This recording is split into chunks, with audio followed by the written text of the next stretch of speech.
Bonjour citoyens de France et du monde. Je suis Altria, aujourd'hui je vous propose un sujet très inquiétant. L'avenir de l'humanité est en danger pour chacun de nous. Ce programme qui a déjà débuté depuis de nombreuses décennies, voire depuis un siècle déjà. Le nouvel ordre mondial avec ses membres, on peut le dire, pour quelques-uns d'entre eux, sont des personnalités connues et reconnues. Certaines plus discrètes que d'autres, via leur activité professionnelle. On y trouve des métiers comme acteurs, chanteuses ou chanteurs, sportifs de haut niveau, médecins, chirurgiens, politiciens, présidents, ministres, hauts gradés des armées, chercheurs, scientifiques, biologistes, etc. Il y a aussi, on les appelle les 13, les décideurs au sommet de la pyramide. On y trouve aussi les 300 plus grandes puissances mondiales, qui ont pour but de préparer et organiser des actions, aujourd'hui impossibles à croire pour certains d'entre nous, mais pourtant visibles dans notre quotidien, qui ont déjà un impact très néfaste sur notre vie présente et future. J'approprie facilement un nom à cela. Nous sommes finalement dans un monopoly géant sur Terre. Le terme de nouvel ordre mondial est une formule utilisée pour désigner plusieurs théories du complot. Elles allèguent un projet de domination planétaire que mèneraient des institutions démocratiques, des organisations non gouvernementales ou des régimes totalitaires.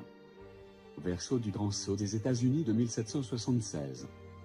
L'expression latine « Novi Ordo Seclorum » qui figure depuis 1782, ainsi qu'au dos du billet de $1 américain, depuis 1935. Se traduit par Nouvel Ordre des Âges, et fait allusion au début lunaire où les États-Unis d'Amérique sont un État-nation indépendant.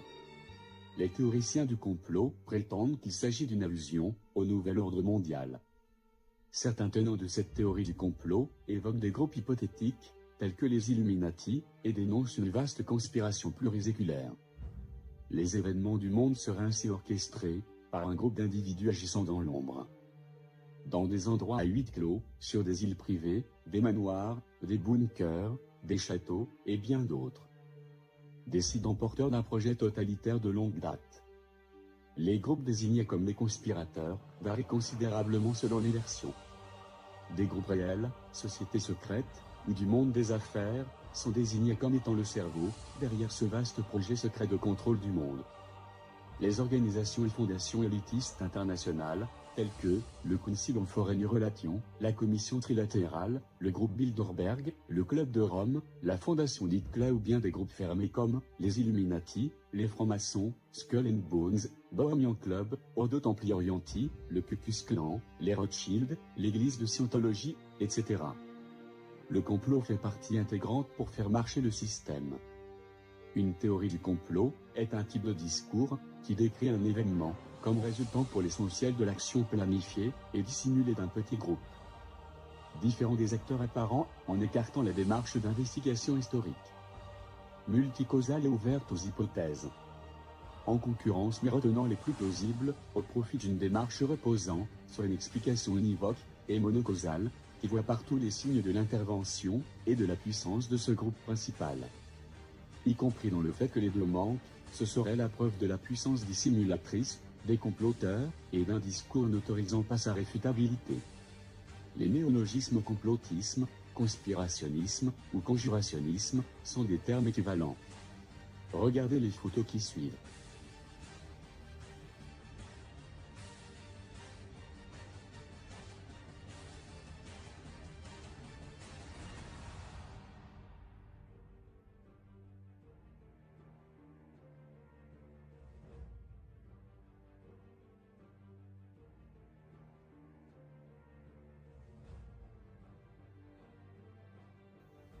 Une société secrète est une organisation sociale qui demande que ses membres gardent une partie de ses activités et de ses motivations cachées. Ces sociétés avaient à l'époque un but religieux, reposant sur l'initiation, notamment en Égypte antique, ou dans les cultes à mystère du monde gréco-romain.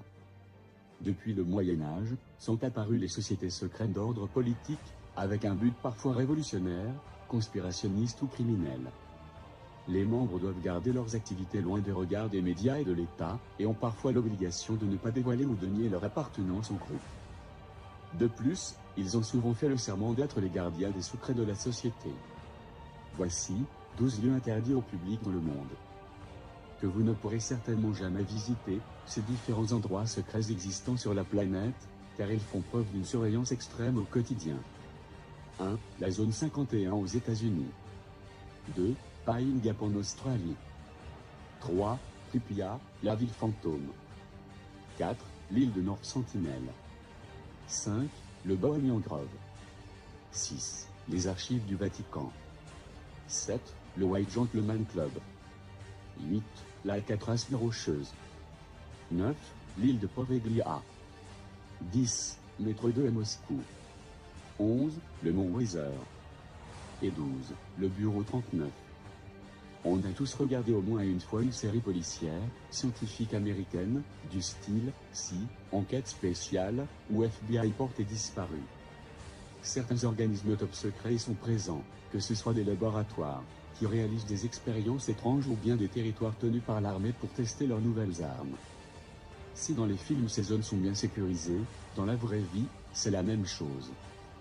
Il existe en effet des lieux dans le monde exclusivement réservés à certaines personnes et dont il est impossible d'approcher. Citoyens, j'espère vous avoir fait prendre conscience de l'abominable et satanisme système de programmation sur l'humanité. Que ces riches sociétés secrètes, ainsi en partenariat avec les sociétés du 440, telles que Total, Amazon, Suez, Veolia, Thales, Alstom, Bouygues, BNP Paribas, Vivendi, Airbus, la SNCF, H2O, C8, TF1, et bien d'autres. Regardez ce monde chaque jour autour de vous, faites-vous votre propre analyse et opinion sur le sujet. Nous sommes le pays des droits de l'homme, notre slogan, liberté, égalité, fraternité. Le jour où nous déciderons tous ensemble, d'immobiliser la France entière, montrer au gouvernement corrompu et mafieux, que le peuple est toujours là et gardé comme nos ancêtres le goût de la Révolution française. Nous sommes Anonymous, nous sommes Légion, nous ne pardonnons pas, nous n'oublions pas, redoutez-nous.